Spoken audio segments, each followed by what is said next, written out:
Everybody, it's Jeremy. Welcome back to Lucid's Tournament Game 7, where we are playing Helheim. This is turn 66, and it's probably about to be a big one. It's going to be a bunch of big turns, so let's jump into it.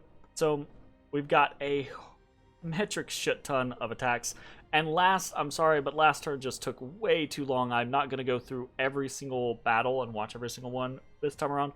We're going to flip through, and when we find a battle that is important, we will watch that,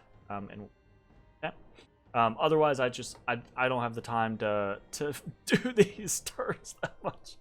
So let's jump to things. We have completed Evocation 7. Awesome. Cool. On our way up to Blood Magic 8. Sweet. Some Corpse Man construction, some reanimation, some Mind Hunt. Resisted the spell. Unfortunate. For reanimation, we were attacked by a huge Earth Elemental, and we lost a Mound King. That sucks. We did another Mind Hunt, and also resisted the spell. Unfortunate. Reanimation, another Ashen Angel, and we won this time around. Cool. And then another huge Earth Elemental, and we lost. Ben here. Then the third Mind Hunt, and unfortunately resisted on that one as well. So that's 0 for 3. Really unfortunate. But then we were attacked, and we also resisted, so that's cool. Part of the issue here being is that we are in drain scales, right? So most of these mind hunts are in our own territory, which means that people have higher MR, just harder to do, etc., etc. Is what it is, though. We did some more reanimation, more corpse construction, and then we have about 1 billion attacks. So let's talk about things. The first one is we have a battle here in Laria, and this is going to be interesting. We can see this is Igarak, and then we see a couple of different things. So this is actually really funny. We are rated here, and I think this was a Cloud Trippies. So I think he intentionally did this. Because he's got this Arya Seraph that has Protection of Geryon on it. Protection of Geryon is really interesting. Also, this means that this is a legendary item, so it means he has Construction 8 as well. Goodness gracious. But so it banishes the killer, right? If the protected individual is killed, Geryon will immediately drag down the killer into the Inferno. It only works if Geryon is in the Infernal realm.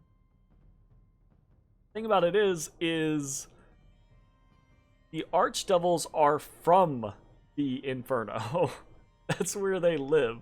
So if it's like if an Ice Devil is sent to Cocytus, or if an Archdevil is sent to the Inferno, right? They will immediately come back. So we watch as Igarak goes up in the air, comes down, and instantly kills the Arya Seraph, and instantly is sent to the Inferno.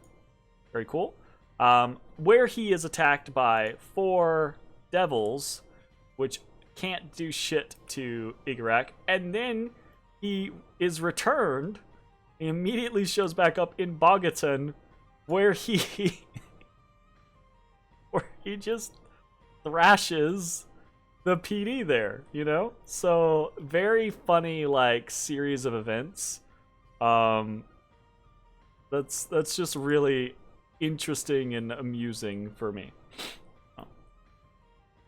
That kind of tickled me. I was very happy to see that happen. Anyways, continuing on, we have a battle in Sanafe. Vanyarl takes down some PD. Cool. We are attacked in Laria, and this is the normal attack phase. So a group comes in, kills our PD there. We attack in Kohnberg, and we win. We are attacked in Spring Spires, and we lose. Griffin Rock gets taken back by Tirnanog. We are attacked in Ross by the Windmaster. We lose there. We attack in Ledia, win. We attack in Pulmania, win. Easy peasy. We are attacked in Strimcliver, and we win, because it's just a scout bouncing. We attack in Xanthrast and beat a little contingent of units. Very nice, very good. We attack in Lithia and win there. We attack in Robberhome and win there. We are attacked in Tiny Willow and lose against this Wraith Lord. Very cool. Does he still... I want to see if he does the same script, because I still think that script is a bad idea. So he Soul Vortexes, he Invulnerability. Again, I don't think you Invulnerability, because, like, okay, it's 25 protection, right? But 25, it's a lot of fatigue, right? To get Soul Vortex and Vulnerability up, and you already have protection 22. So do you really need Invulnerability 25? You know? I just feel like it's kind of a waste. And then he does go to Raise Dead. So I feel like this is dangerous, right? This script could get... Because think about it, right? If I had a Vanjarl here, and my Vanjarl was set to do something like Mist Form, Blessing Fly, he just cast 3 times. So it's now that he's fatigued out is when a Vanjarl would be landing on him. And yeah, he's got a lot of hit points, he's got a lot of protection. Probably it would take 2 or 3 Vanjarls, but they could potentially cut through him in the time that he's fatigued out, you know? Whereas if he just does Soul Vortex and then he attacks, no amount of PD is going to beat him if he just Soul Vortexes and attacks, right? He doesn't need the other stuff. Whereas if he fatigues himself out and some thugs land on him, that could absolutely kill him. So that's just a little finicky thing that I would throw out there. So anyways, that was Tiny Willow. We attack in Ormond and win. We attack in Pergami and win. We are attacked in Star Peaks and lose. It's just a single PD. He's just taking his land back. That's fine. We are attacked in Brightwoods and lose. We attack in Ungbaloth and win. We are attacked in Zimria and lose. We attack in Ancient Woods and win. We attack in Blue Moss Forest and win. We attack in Rame and win. We are attacked in High Peaks by this Lich again. We attack in Great Woods and actually have a very good win from Ethanim, right? So Ethanim, Ethanim is out here raiding, right? So this is him coming in to fight, to cause problems for Calum. So I land on, I think this is his throne, right? So we land here and we kill the shit out of this place. Fuck it. I say we kill the shit out of this place, but, you know. Basically what we're going to do is we're going to get surrounded and kill things until everything that's living HP routes, and then all the things that are dead die because they have no leadership. Which is basically happening now. Yep. So Adlanim continues to gain experience, which is awesome. Right? That was Great Woods. Get a little army there. It's just a chaff army, so this isn't like a victory or anything like that. I'm assuming he was just patrolling with them. Or maybe he was, I don't know, maybe this is like a patrolling for a blood hunting spot or something. Who knows? That's probably something like that. We attack in Felden and win. We are attacked in Way Woods and we lose. We attack in Florian and win. We attack in Felicia and win. We are attacked in Menace and we lose. We attack in Towers of Heaven and win. We are attacked in Wise Spring Grove and we lose. We attack in Glimmering Fields and we win. We are attacked in Old Man Mountains, we lose. We are attacked in the Sink and we lose. He takes Yellow Caves back. That was expected. We attack in Ard and win. We are attacked in Titan's Breath and we win. So this was actually, this is a fun battle. We sent in Father Ill-Earth just to try to get closer to the action to protect us because he's a big bad for us. And he runs into this group of ice elementals, right? I thought this was pretty interesting. It's a group of ice elementals and a Spire Horn Seraph. kind of like just this weird little raiding party. And the ice elementals are definitely going to beat, you know, the PD. So not by a terribly large amount, I guess. But they definitely win, especially when supported by all these phantasmal warriors. So Pedosian starts to punch his way across, and he would get gummed up really bad by these phantasmal warriors if it weren't for the fact that on occasion when one of them gets close enough, it gets zapped by the Scutado Volturnus. So he actually gains some ground, like he doesn't have to stop there, he doesn't have to stop there, right? Every once in a while he does have to stop, but a lot of times he doesn't have to stop, so he actually gets some forward momentum. It's just the question of, can he get through in time to get... No. So he kills all the ice elementals, but the actual commander runs, so that's unfortunate. But it's fun. So that was Titan's Breath. We are attacked in Dendra Nigra, and we actually win. So this is one of those random scenarios where a little bit of PD goes a long way, because these guys go up, right? And as they are going up, we can see...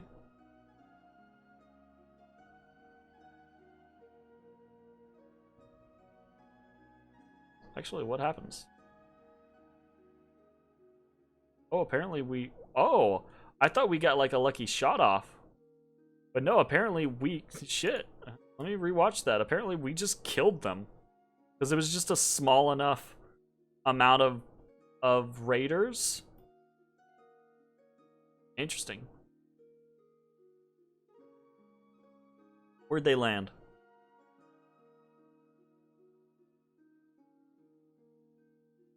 Alright, so they just landed in amongst these blowpipe woodsmen, and I mean they killed those blowpipe woodsmen, but then they kept getting volleyed, kept getting caught.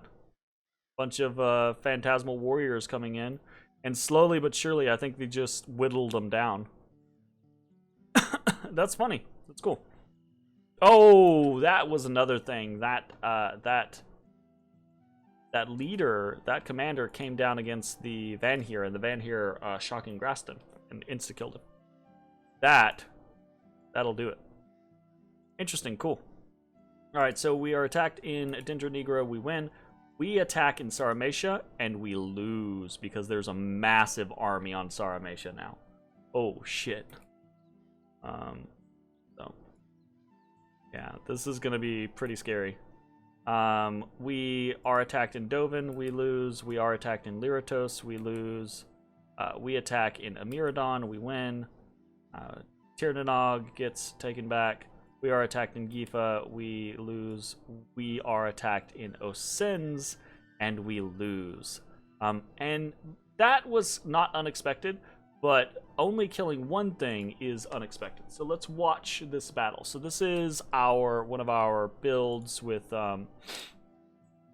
this is with Burial. This is a high reinvigoration build. The plan is to use Phoenix Pyre.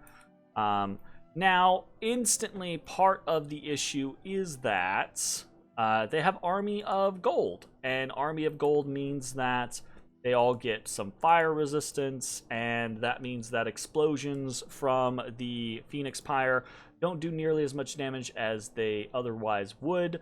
That means that Fire Shield doesn't do as much damage as it otherwise would, etc., etc. But still, in theory, right, you could just outlast them, continuously Phoenix Fire, hopefully kill enough things, etc., etc. Two very important things happen in this battle. Make sure that that is not a possibility. One is that Burial, I'm assuming, Burial is just considered strong enough to trigger gem usage. So that's unfortunate, but not unexpected, right?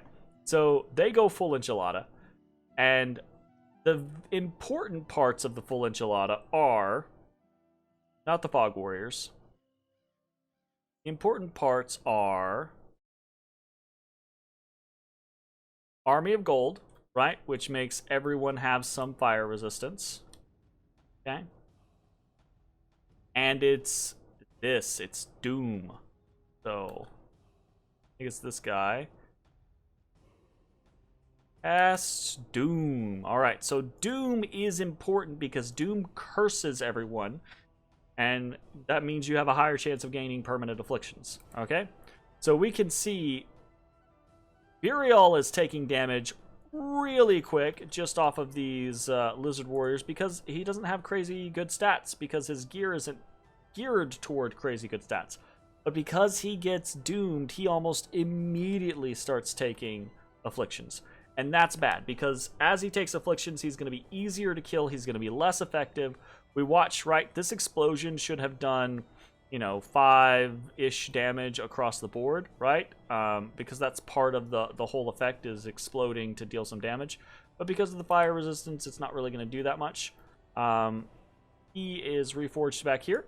Great. He does have 43 fatigue, right? And we can watch as that goes up, right? Get a tick first. Comes down, ticks to 34, right? He is weakened, he's crippled. But the fatigue seems likely to be able to do a decent amount, right? Except, aside from Doom, the other really important thing is these are one of my favorite units in the whole fucking game. And I don't know why I didn't think about them from the last fight, because they were totally here in the last fight, but I just didn't think about them at all. But these are sprites, right? And sprites have elf shot, and it does no fucking damage. All it does is do a shit ton of fatigue damage. And as soon as Burial lands here, right, it's like, okay, maybe he could. Doom would probably end up screwing him over. But maybe with Berserking, he could outlast, do some fire damage consistently across the board, probably just die to someone, but, we'll see, right? But instead, what happens is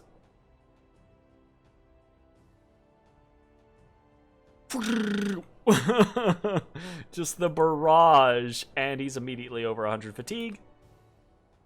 Boom, he dies. And if you die while over 100 fatigue with Phoenix higher up, you're dead. So dead is dead is dead. And we lose Burial. So that was an interesting experiment. Probably would have been far more effective if he was just actually kitted out for defense or protection or something like that. But even in that scenario, this is a very scary army, and this scary army probably would have killed him anyways. Right? Putting up Doom still would have killed the shit out of him. Just a little slower. The sprites fatiguing the shit out of him still would have killed the shit out of him. Just probably a little slower. There are thugs mixed in here, by the way. I don't know actually specifically if it's in here, but he's got units that have demon killing weapons, which is absolutely what he should be doing. So, anyways, that is that. Unfortunate, but it is what it is. We've got some unexpected events. Woods in the Fairy Court have been burned, so some bad stuff. And then we gained 10 defense in Reim. Cool. The fortification in Helheim is breached, and this is going to be one of the main focuses for this whole turn. Big fucking deal, right? Under siege in Zimria, walls are damaged. Fortification in Sarmatia has been breached. Also big deal. This is going to be the other main focus for the turn. Gifa, walls are damaged. The fortification in Great Woods is unharmed, and we've started to destroy the fort in Florian. So, we've got a bunch of movements this turn. And I will try to not miss anything, but it's very likely that I will. So, I want to cover the important things. So, let's get to it. One of the most important things for this whole fucking turn is the position of Hanga 4 and the 94 Hellherdings that we have. And the importance of that position is that I thought I was going to have one more turn on Helheim getting breached. That is not the case. Hanga 4 is not in a position where they can reinforce Helheim or Sarmatia. So we have 94 Hellherdings that are just fucking sitting in shitty fucking positioning. I don't want to say I shouldn't have brought them to Felicia. Had I taken them to Robberhome instead, right, from Griffin Rock over to this direction, then I would have been able to support Saramatia this turn. Obviously, that would have been a better result, right? But I still think the logic was initially sound, right, of knowing that I needed to get to Helheim. I just think it was executed too late. And sometimes that's just how things happen. So Hengafor is going to head towards Helheim, but it might have to be as an avenging army rather than a defensive army. But we'll see how it goes. All right, let's talk about a lot of our movements. We are attacking into Kalem territory with Bune, attacking into Kalem territory with Nikafor. We're continuing to siege down Florin. We're sending Podosian further into our territory to try to be able to fight some big armies potentially. Hopefully that'll work out. And we are attacking into a number of other Kalem territories. We're attacking from Zox into Cavern of Tog. We're attacking from Ledia into Obsidian Waste. We're attacking from Felicia into the Royal Forest. And then let's move down into... we've got Igarak, right, who landed in Bogaton. I'm gonna bring him back over to a safer place, right? He's going into Yellow Mountains. And then in the kind of more Saramatian territory, unfortunately, because of the placement, right, the attack in Menace, the attack in High Peaks, the attack in Gifa, it is very difficult to reinforce Saramatia from Robberhome.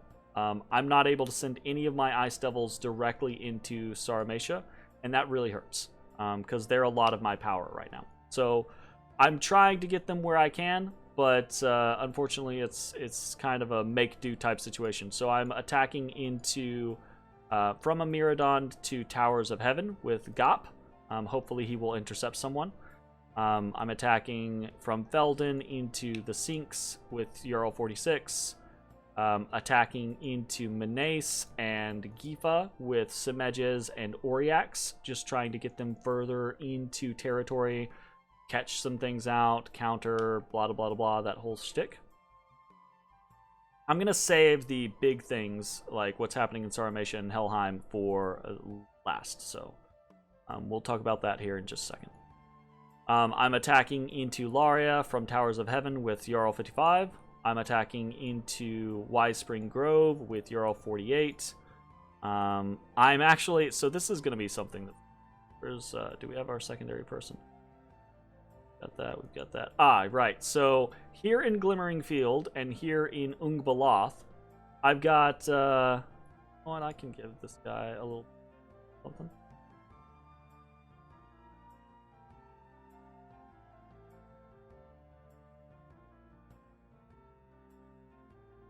So, shit. Of course, every time I forget when you put gear on someone, their commands are canceled. So we're attacking the Lich in High Peaks with 2 Cloud Trapezes. So we've got a Star of Thraldom on this individual, and then we've got a Frostbrand. Frostbrand's probably actually a bad idea. I don't really have a better one.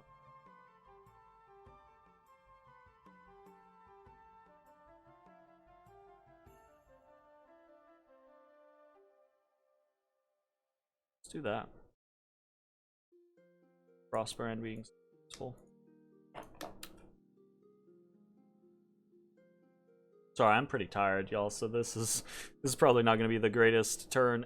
Regardless, we're cloud trapezing onto the Lich, right? The hope being that the Lich will do its plan as we have seen before, right? It will Soul Vortex. It will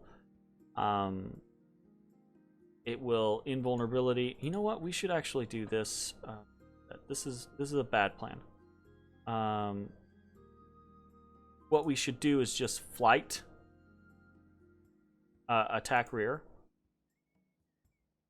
Because the goal is to just get to it before he starts summoning skeletons, right? So if he does Soul Vortex, Invulnerability, right? They should land on him on the Invulnerability, which they don't care about. They're doing magic damage, right? And he doesn't have much protection. Actually, he has like 20 protection because he has a Kithrionic line play. So this might not work out, but we'll see, right?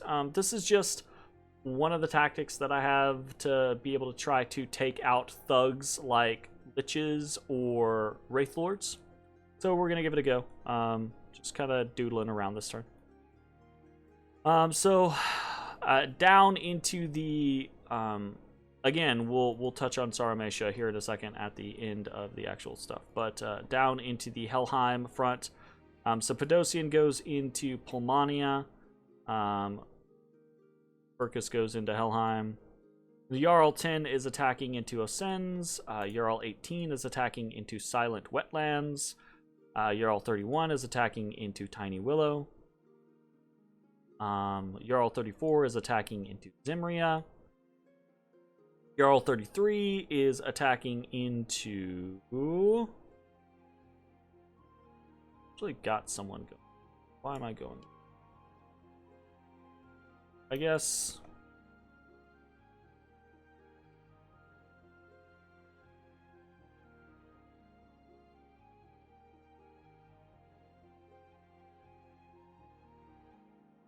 That's fine.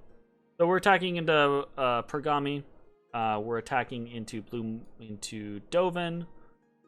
And we are moving... You can see we are moving a small army, right? Our Woodhinge 1, Carl 6, Jarl 47, and Jarl 26 are moving into attack Lyratos, and that's because we have an army that's kind of there and not really doing anything.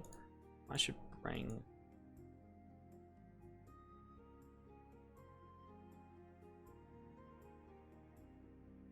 The goal is to try to catch people, right?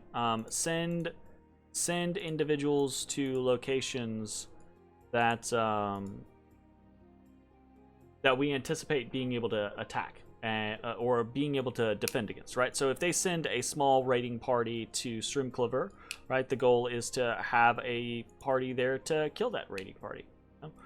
Same thing with this group from Lyratos, but this one is a little bit more heavily reinforced. I am actually sending out Woodhinge 1 to be able to cast Mass Protection on this whole group. Mass Protection will actually make these Kidnids not bad in combat and make the Jade Maidens quite a bit better as well, right? Not phenomenal or anything like that, but better, right? So that's part of what we're doing. We are attacking from...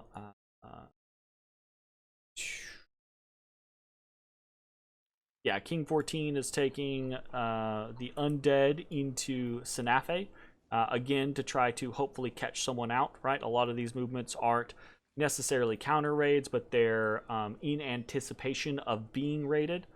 And the whole goal here is as you can see, between this turn and the last turn, is everything that Calum hits, we want to hit back, and we want to raid Calum, right? We want to make Calum feel pain for doing what they are doing. Oh, Ethenim is still here. That is a person that I missed. I want to attack somewhere else. Here's Calum. What if I just send Ethenim to... Just fuck it. Probably not gonna work out well, but we'll see. Anyways, so that's most of the basic movement. Let's talk about the two important ones. We're getting attacked in, or we have been breached in Sarmatia, we're being breached in Helheim. This is probably the end of the game for us. I'll be straight up, I'll be perfectly honest. There is probably little that we can do. The Calum forces outnumber us. They are...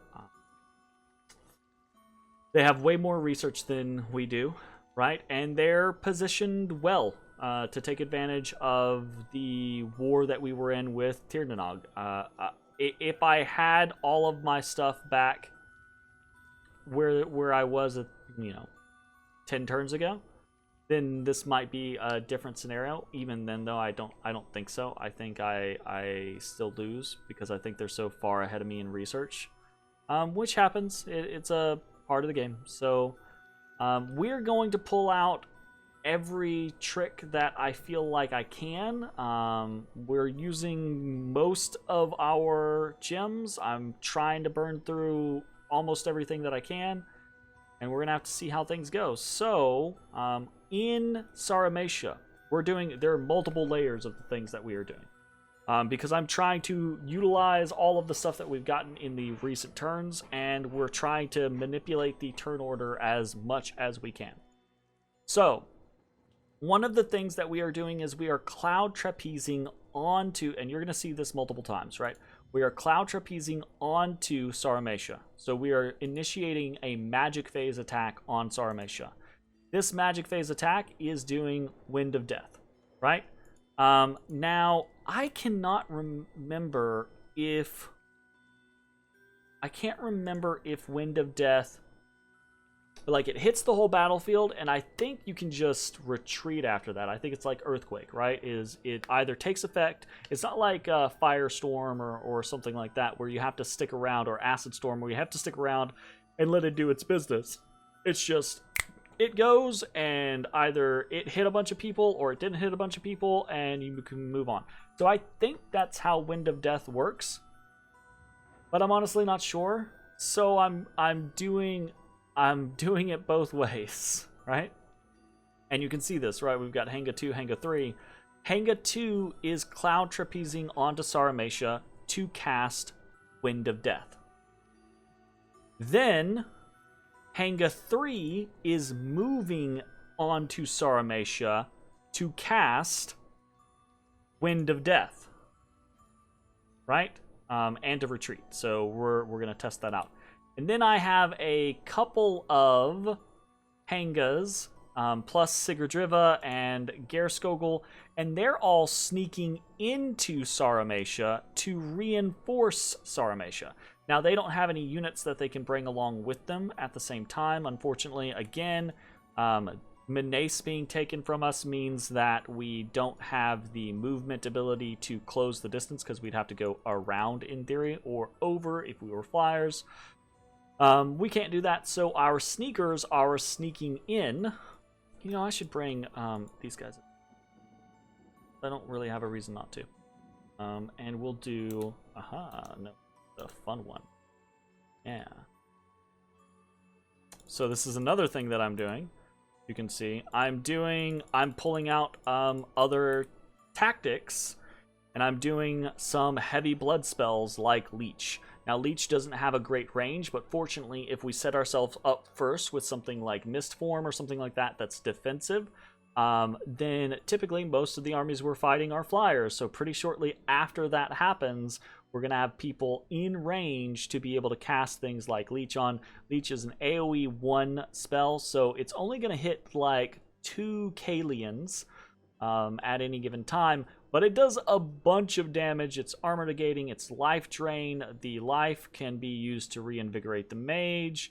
We've got a shit ton of blood slaves, so the idea is to just burn through a bunch of blood slaves and life leech, kill a chunk, life leech, kill a chunk, life leech, kill a chunk, life leech, kill a chunk, right? And in theory, every single cast of this kills like, 2 Kalians. You get 10 casts of this out of... you get 8 casts out of 2 Jarls, and that's 16 Kalians. It's not a lot, it's not great, right? But it's something that we have. So. And meanwhile, our others, the ones that we're sneaking in, right? So keep in mind, we have Gerskogel and then these 3 Hangas that we're sneaking in. Gerskogel is, of course, our Storm individual, so Storm will be going up, and that's important because in theory Storm is going to help prevent the Kalians from flying and surrounding us, okay? Then we are going to have one Hanga that is just Horde of Skeleton spamming, right? We have another Hanga that's going to be summoning Storm Power and doing a Fog Warriors. Now, Fog Warriors isn't that great against Kalem because most of the Kalem troops have magical weapons. However, this army, the army that's on Sarmatia, is somewhat, it's not very much, but it's somewhat more mixed, right? So there's the chance that Fog Warriors helps out a little bit more. Also, even in the situation where, like, I guess technically Fog Warriors isn't bad against magic weapons, it's just less useful because you get hit once and then you're popped, right? But it's still, I think it still mitigates the damage from that initial hit. So, I mean, not great, but better. And it's just one of the things that we can do. We don't have a lot of things that we can do, so we're trying to do what we can, right? So Fog Warriors goes up, and we're putting up Wailing Winds, right? So this Hanga 1 from the very beginning is going to put up Wailing Winds. Wailing Winds is a spell that does morale. And the goal is that if I can do enough, if I can sneak in enough, if I can hurt the enemy army with a Wind of Death on the magic phase, and then a Wind of Death before they actually storm the castle, and then they finally storm the castle, and they're somewhat reduced perhaps, or maybe a little hurt, and then we hit them with a couple of other things, and a Wailing Winds, maybe we can get them routed. And if we can get them routed, and if we're in a good situation, if we can get them routed and we control all of the territory around us, then the rout could kill everybody. And that's the idea, right? I don't think that that's going to happen. I think we're going to see some effect, right? I think there's going to be some success to our overall strategy, but I don't think the Wailing Winds is going, or I don't think the Wind of Death is going to kill enough people, right? I think he's got a lot, especially like we check Sarmatia, right? He's got a lot of, where is it? He's got a lot of, oh no, he doesn't. He doesn't have almost any undead here. So this might actually do better in Sarmatia. In Helheim, I think he's got a lot of undead. So I still don't think this is going to necessarily do great. I think at the end, there's just too much here. I think with combinations of things like they're probably going to put up Army of Lead. That's probably going to do it for me.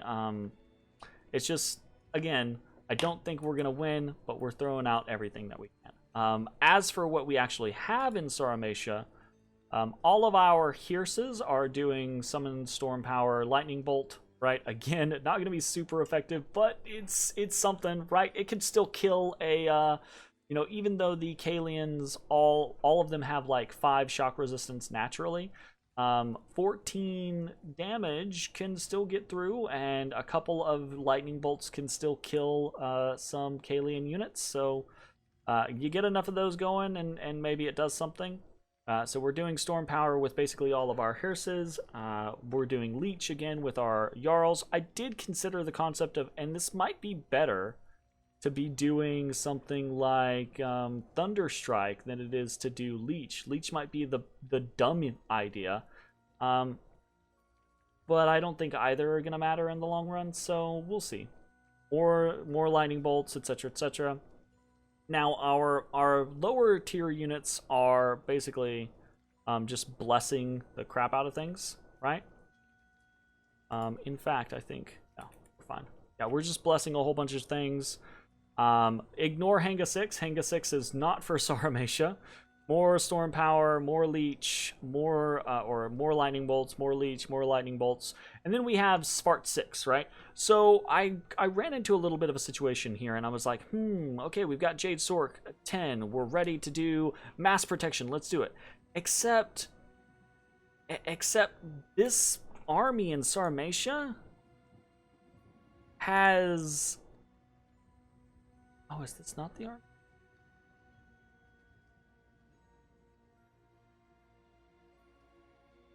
No, that's the army in Osens. Okay, never mind. I do need to adjust this. I'm glad I double checked.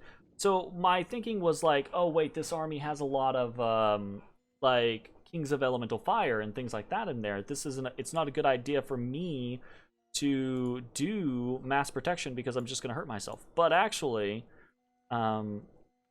this is not that army. So I do want to do Mass Protection. So I'm gonna do Mass Protection. And I'm going to probably also do Howl. I can't do Howl. Why did I think I could do Howl to begin with? Was there something that I had put on them earlier to do, Hal? I cannot remember. They have a, yeah, they have a Thistle Mace anyway. Okay, so Hal is a no-go regardless. No worries. So we'll just do more Water Elemental. That is fine. So we've got Svart 6 here to do Summon Earth Power, Marble Warriors, etc., etc. So a lot of this mass protection is probably going to get overridden, but it's going to come out faster than the Marble Warriors are, so hopefully it will help us survive the initial phases of the attack. Again, honestly, I think we're probably just going to die. We've got a lot of units here, but most of these units are just shitty Corpse Construct units. They're going to die to the Kalian units pretty heartily, and I don't think what we're going to bring in is going to be enough. It is possible that the Wind of Death stuff is capable of putting the hurt on Kalem, but I don't think so. I think we're pretty well screwed here. So, to Helheim. Helheim is basically just an increased version of all the stuff that we are doing on Kalem, plus some. So first one being, Hanga 6 from Saramatia is cloud trapezing to Helheim to do a Wind of Death, okay? So I have a Wind of Death Soul Vortex set up. I don't think that matters. I don't think that makes sense. Again, I think you can just run, but I'm not positive, so I'm just kind of experimenting. At the same time as that is happening, Hanga 6 is cloud trapezing. Magoth is teleporting into Helheim.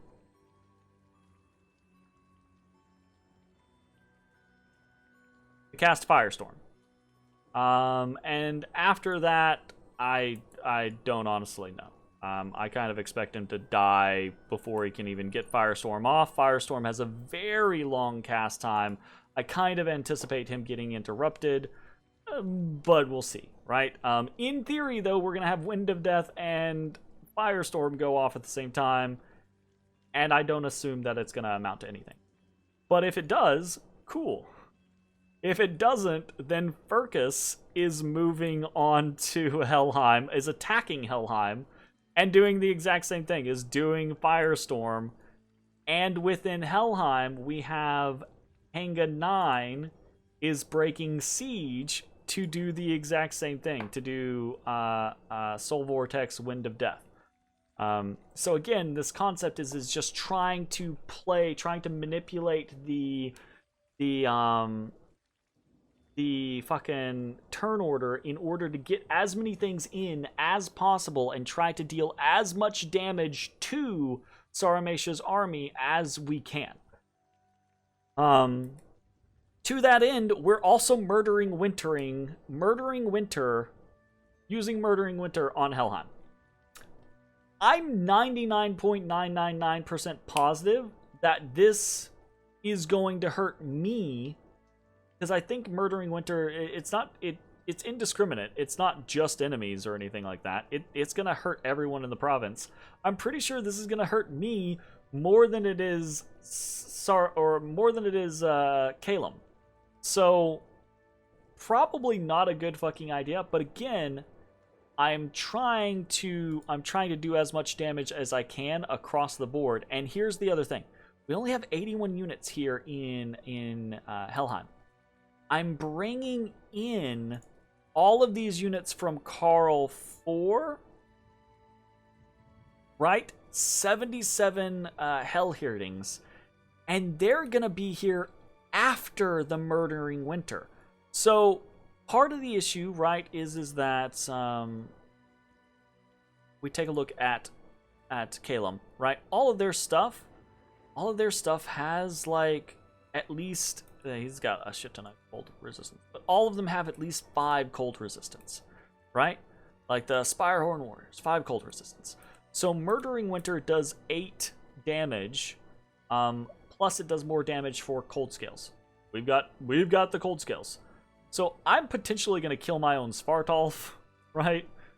I'm I'm potentially going to hurt a lot of my units, like really hurt a lot of my Hellcarls and hurt a lot of my Hellhirdings that are here, etc. The only thing is hopefully I won't kill most of my units.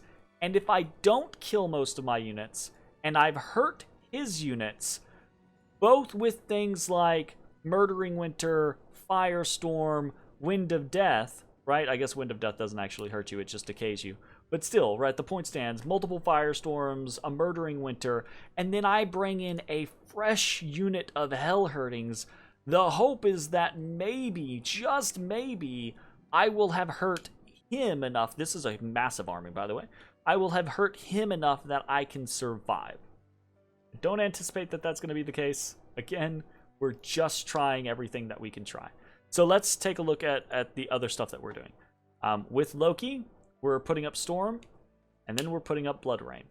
Blood Rain is a -4 morale for everyone on the battlefield, and we are going to be coupling that with Wailing Winds. So the hope is that we hurt him pretty bad, and then again, right, we rout him, and the whole army goes kaputs.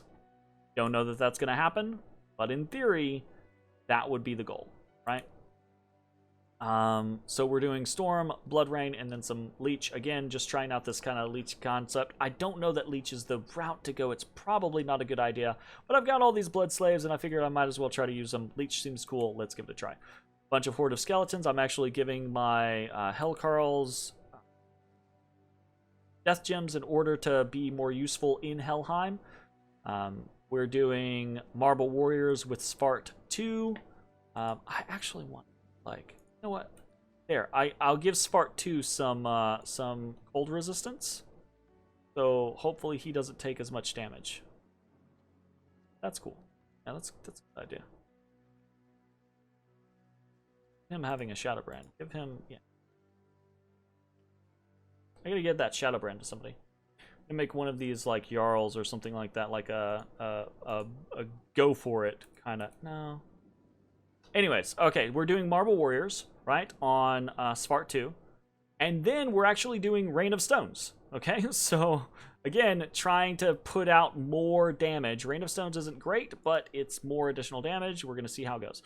More leeches, summon some store power, storm, or a lightning bolt, easy. This is the break siege situation. Then we've got more Horde of Skeletons. We've got Spart. Ooh, there we go. We should put. Do I have?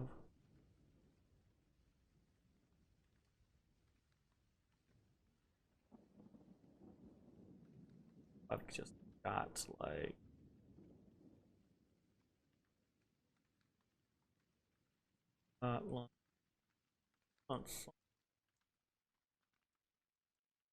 Anybody on the bottom?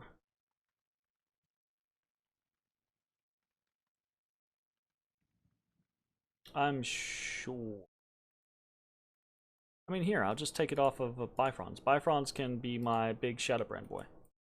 And then Spart. This way I have less of a chance of killing my Sparts, I guess. That's cool. I like that idea. Okay. Let's see. Okay, so we're doing Marble Warriors and then summoning a whole bunch of Earth Elementals. Cold as Ice, our god, is actually doing a Foul Vapors and then Purify Blood. Cause, coming to find out, Calum doesn't really have poison resistance. Who would have thunk? I probably too little too late as far as like a scenario. Foul Vapors isn't exactly strong in the early late game, in the late mid game, but I didn't really have a whole lot of other options with our god. Interestingly, right, like you'd think, oh, our god, I had Acid Storm, which I almost used, but I'm pretty sure if I use Acid Storm I'll just kill myself.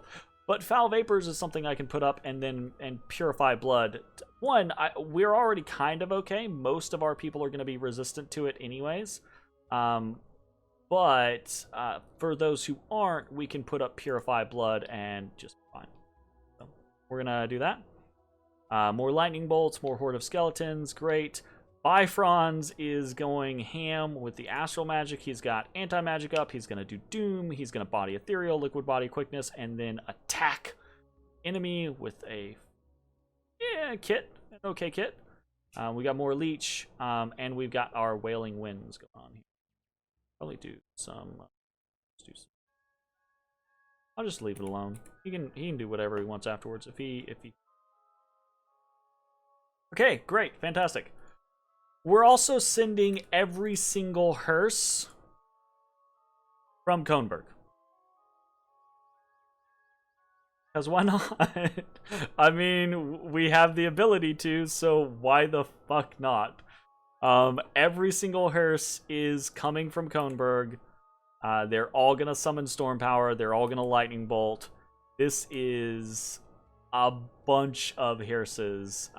6, 12...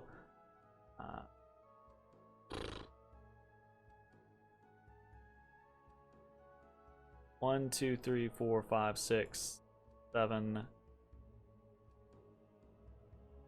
7 times 6 is...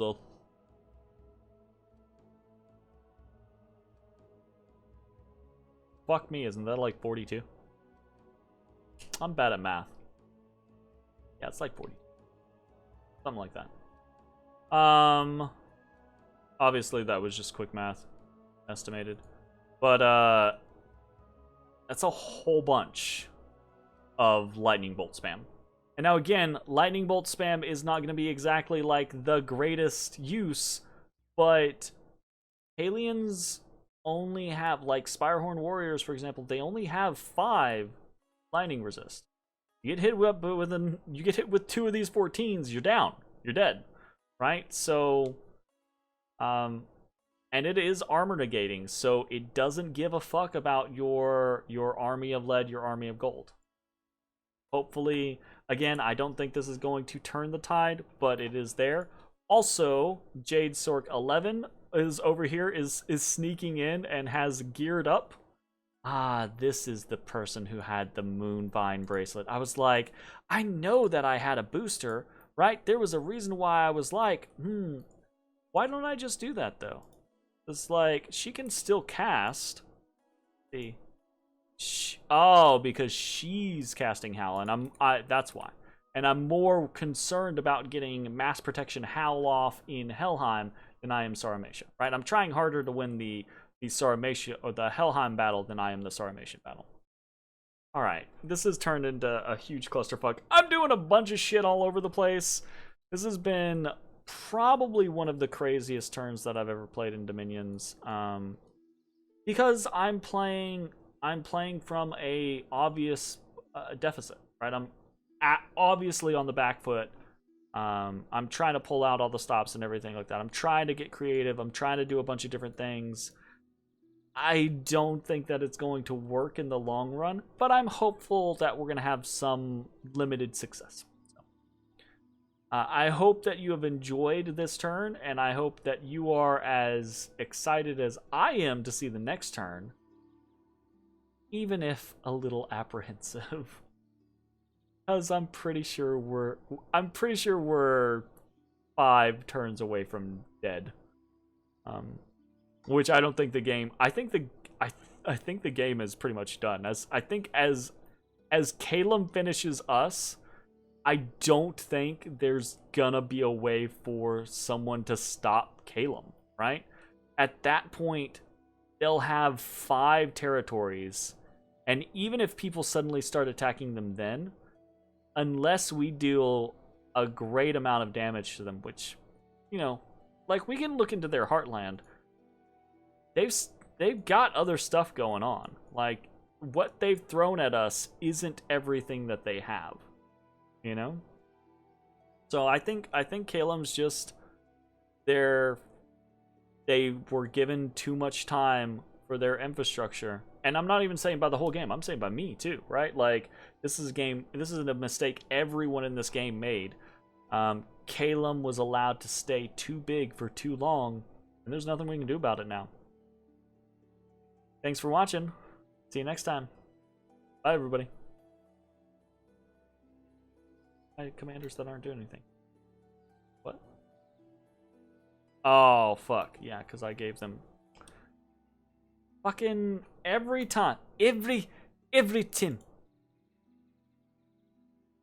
I think it was Awakening Draugr. Yeah, I'm summoned. By the way, yeah, this is something that I did not talk about.